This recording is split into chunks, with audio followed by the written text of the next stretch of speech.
And welcome back to another Paul's Aquariums video. We are unboxing more fish this week. We unboxed fish last week, probably the week before that. Who really knows? I am losing my voice. I am Paul. This is Paul's Aquariums, an aquarium shop in Brisbane for the last 2,000 years or something silly like that. But first bag, we have Tetras. What are these? These are Ember Tetras. Ah, cool. These are like a little tiny red Tetra from South America. Well, they're not like them, they are a red small Tetra from South America. Obviously bred in captivity, so not imported, but they are super cool. They will stay small around about that 3.5 centimeters. I am losing my voice, as I said. They will get around about 3 centimeters, schooling fish from South America. So you want to keep a group of like 5 or 6 of them together. They are super peaceful, so smaller fish they will be fine with. Bigger fish like angelfish might harass them in that, but perfect for little nano tanks. Want to keep the pH between 6.5 and 6.8 for these little guys, and they will be super happy. And the second bag is more Tetras. We have black neon Tetras, not to be mistaken with your red and blue neons. These guys have a red eye. I was going to say red belly, but it's a red eye. And they have a black belly. Haha, that's where I was getting confused. But they have a really nice neon green stripe to them. So I don't know why they call them a black neon Tetra. They should probably call them a green neon stripe Tetra. They get a little bit bigger than the Ember Tetras you just saw, so they max out around that 5.5, 6 centimeters if you're lucky. A little bit bigger schooling. Adult ones of these are fine with adult angelfish in a big enough tank. So as long as you keep your pH below 7 for these, 6.5 to 6.8, a lot of Tetras really like that pH, and about 25, 26 degrees because they are a tropical fish. A very cool Tetra if you want sort of something different, schooling. That's just generally a nice looking fish. Oh, they are not Tetras. Oh, how cool are they? Okay, so these are catfish that swim upside down. Yeah, that is weird. So they continuously swim upside down. There's a couple of different species. There's an Asian species. These are the African species from the Congo. I think it's the Congo Basin, so not the Congo River, but where the Congo River ends up, I guess. Congo Basin. pH, again, acidic like your South American fish, so around about that 6.5, I think all the way down to 6, up to about 7.5 with these types of fish. They're kind of a huge range, but if you keep them around 7 or so, they are awesome. They will get around 10 centimeters, which is pretty chunky. An adult one of these is going to eat an adult neon Tetra at night because they forage around at night and try and suck in all the sleeping fish. That is sucking in the sleeping fish. Good thing I'm not a catfish. But if you want something awesome that's going to be fine with slightly bigger fish like angelfish and black neon Tetras that get a little bit bigger, these are awesome little catfish. You can have a group of them, you can have one. As long as they've got like a hidey hole or anything like that, they will be perfectly fine. And we've jumped to South America again. These are Cardinal Tetras, so they will get a little bit bigger than a neon Tetra. They have the red belly as opposed to the white belly. A little bit more acidic too, so these guys and girls will live all the way down to a pH of about 5, all the way up to about 7. They don't tolerate alkaline water, so you want them about 6.5 on average. Very warm water as well, so anything from 26 to 30 degrees Celsius. Warm, acidic, soft, so low mineral content, and they will do super well. A very cool fish if you want something a little bit bigger than a neon Tetra that looks kind of like a neon Tetra. That was all for Tetras. We did get a couple of catfish in. They may be for sale because they kind of turned up a bit dodgy, but if they are for sale, they're there, and they will look like emerald CORYDORAS or Brooch's cats because they are emerald CORYDORAS.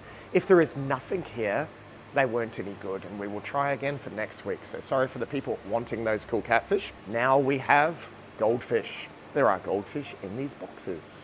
There's one box. We have Arandas. An Aranda is a round goldfish with a double tail and a bumpy head. I know, if you're describing a person, that would not be very flattering, but they really work with goldfish.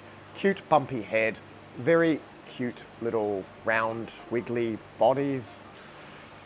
Cut. Aranda goldfish are awesome. They are going to get a decent size, so expect them to get, you know, pretty big. Wiggly, little pot belly makes them really, really hard to swim like a normal goldfish. So if you mix these with normal goldfish, the big flowing tails, the big goldfish will probably get all the food and these will suffer a little bit. So better to mix fantails with other fantails, single tails with other single tails, unless you're pedantic about making sure they all get food. But I think we have a couple of bags of these. Yes, we do. There are some more there. Some cool ones. And I'm pretty sure we've got a whole lot of Arandas turning up next week as well. So expect more Arandas in the next unboxing. More cold water fish. These are a native fish. What are these? I should know what these are. Did order them. Pacific blue eyes. So perfect little fish for unheated frog ponds. They will be fine with goldfish while the goldfish are small. When the goldfish get bigger, they will probably accidentally inhale them. But they are really, really cool fish. They're called a blue eye because they have blue eyes. True story. They'll have nice yellow edging and black edging on the fins of the boys. They're going to max out about 5-6 centimeters. Schooling fish, so you want 3 or more of them. These guys will survive quite alkaline, so they're going to tolerate slightly acidic, like 6.8, all the way up to about a pH of 8. These are found around the east coast of Australia, and they'll go even into the ocean and then back into the creeks and stuff like that as well. So a very, very tough, hardy fish if you keep them in the right conditions. And we have more goldfish. We have red and white comets. I think there's a fair few bags of these, so you'll see them on the screen.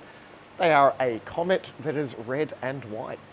That is a true story. I know, you couldn't make these names up, could you? So a comet is a goldfish with a bigger tail. They will get pretty big, about 30-40 centimeters. I am losing my voice. Maybe you're used to it, but I'm not used to it right now, and I have no idea what I'm saying. Nothing new there. Comets are a goldfish with a long flowing tail, going to get pretty big. So you wouldn't really want to mix these with Arandas long term because they're going to hog all the food, as big comets and goldfish do. We have more goldfish. Check them out. They are Blackmoors. These are the googly-eyed double-tail goldfish. Very cool, and they're actually quite a decent size in this bag. So they will mix with your Arandas. They'll even mix with your single tails because these are a little bit faster to the food than Arandas are because they don't have that big bumpy head thing that the Arandas have.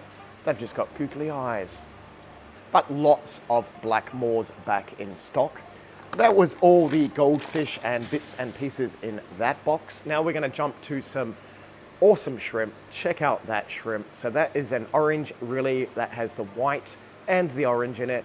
So we've got about 160 assorted orange and yellow shrimp, and we got some blues and some blacks. So we're going to jump to the tanks and show you those.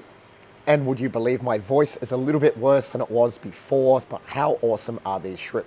These are Neocaridina, and Neocaridina are a cold water shrimp from China, line bred for all the different colors. So if you mix them all together like this, you'll get a mixture of colors. You won't necessarily just end up with brown ones unless you've got predators in your tanks picking off all the little colorful shrimplets.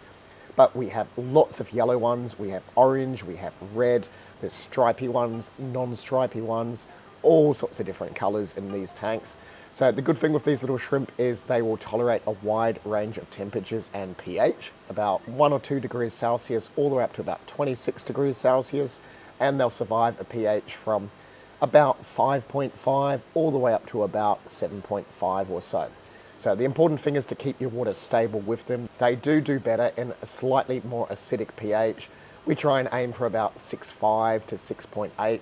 So we use aqua soil in our shrimp tanks, which is those little balls there, and that keeps the water hardness and the pH down. Also got some really, really cool blue Neocaridina shrimp. There is probably about 60 or 70 blues and blacks available at the moment. Light blues, dark blues, jet blacks, in-betweens. They are awesome. If you mix these all together, you will get a huge variety of different colors. If you're not too sure about anything shrimp, just comment in the comments down below or come in and we can go through it all with you. This tank's also shared with little tiny bristlenose. These are tiny little babies. So the shrimp you're seeing here are around about 1 centimeter or so long. At max, they're going to get about 2.5, 3 centimeters. So they are a super, super tiny little shrimp. Not many fish will co-inhabit with them peacefully because everything loves to eat shrimps. But as I said, if you've got any questions, just comment down below. As my voice slowly gets worse, if you want to see any other videos of me talking probably a little bit better than what I am now, just click any of the videos on the screen now and we will see you in the next one.